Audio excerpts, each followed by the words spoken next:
Southwest Airlines just recently banned a female passenger for life.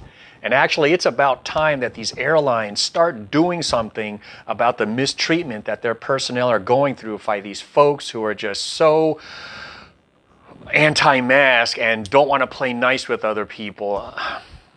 My name is John, founder and president of Gentle Response. My team and I travel around the country conducting very dynamic, realistic conflict de-escalation training seminars for churches, businesses, corporations, state agencies, and law enforcement. Hit that like and subscribe button before I get going and forget here. What I've been doing since the pandemic started, I find all these incidences in the media and I talk about how conflict de-escalation training knowledge and skills would have made a difference. And this situation is no different. Over the last several months, we read about these incidences on these airlines. And I've seen a couple of situations and incidences. I've even got a couple of YouTube videos from several months ago of other incidences where flight attendants could have handled things very differently. And this is potentially another situation like that. So basically, a flight attendant came up and once again asked some passengers, once again as in it's another incident of people not wanting to wear the mask on the airplane, even though they know what the rules are. They make it clear, they make it plain. If you want to ride in an airplane, you just have to wear a mask. Okay? If you disagree, find another way of transportation. They have a right to set the rules on their airplane. Flight attendant approaches some people who don't want to wear their mask. She asks them to wear their mask. They get into a verbal confrontation. The flight attendant walks away for a little bit, apparently most likely to notify the captain or whatever. Then she comes back, re-engages the passenger. Witnesses said the passenger could be heard saying, "Don't touch me, get off me," something to that effect. All of a sudden, one of the other passengers starts to record, and that's when you see this passenger suddenly get up and start wailing on the flight attendant, busting up her face, and apparently from several news articles I read, knocked out 2 teeth, something to that effect. At face value, let's see if we can pull out some conflict de-escalation lesson points right here, okay? You're coming up and asking some people to wear their mask, all right, which is absolutely your right to do so. They start getting chirpy. They start talking back. They get loud, rude, and obnoxious. It is a very natural and normal feeling and reaction for someone in a position of authority like this flight attendant to feel offended when they feel and when they realize or they sense that their authority is being disrespected. From parents to security guards, doctors, lawyers, position of authority. Flight attendant starts getting upset. Apparently, they go back and forth a little bit before the flight attendant walks away. Now, this is the opportunity. The flight attendant had 2 options. Either A, take deep breaths and calm herself down and consider her options on what options that she has to, continue this engagement, if at all, and or hand it off to another colleague to deal with it. Fresh voice, fresh eyes.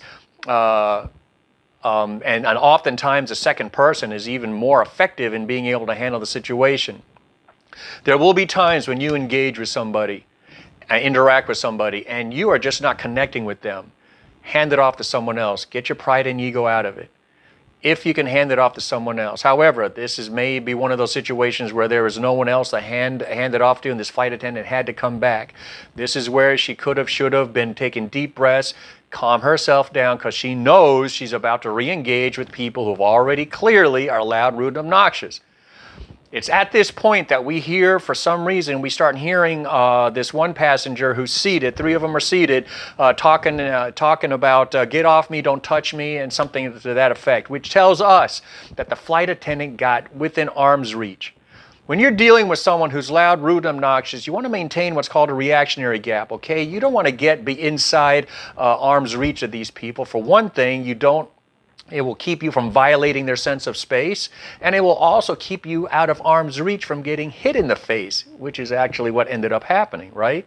So if she could have come back, stood back 1 row away and said, "Sir, ma'am, you need to put your mask on, please. FAA rules, plane can't leave," and blah, blah, blah, blah. You don't have to walk up to somebody and re-engage and be all up in their face. Now, the other thing we also realize is a tendency for when someone is in an elevated position talking down at someone, there's a sense of looming over someone, and that can be very antagonistic and escalating to someone who's at a lower level than you, who's already upset and agitated. And that's probably what happened, that the flight attendant came back, got too close, broke that reactionary gap, was inside this person's space, and was basically looming down over him. And that's when another passenger began to record on her cell phone, and that's when you see this passenger get up and start wailing on the flight attendant and bloodied her face and potentially knocked out 2 teeth. Take a deep breath, slow down.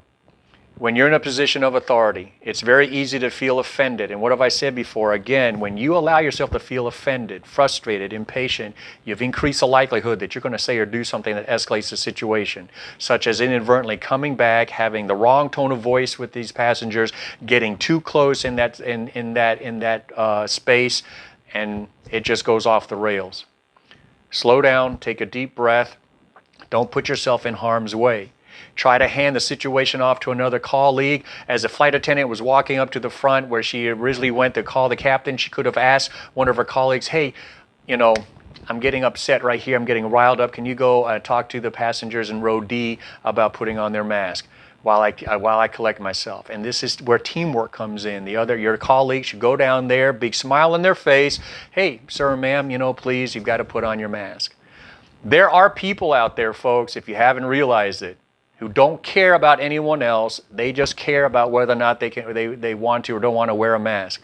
Even though that there are people around them who have compromised immune systems, whether they're cancer patients or heart surgery patients or people who just, for whatever reason, it doesn't matter about the world around them, they just care about themselves. So knowing that, mentally and emotionally prepare yourself for interacting with people like that, especially if you're in a position of authority or in a position where you have to, like flight attendants and so on. I really hope that the airlines really start doing more to make these people deal with the consequences of their behavior. Hit that like and subscribe button.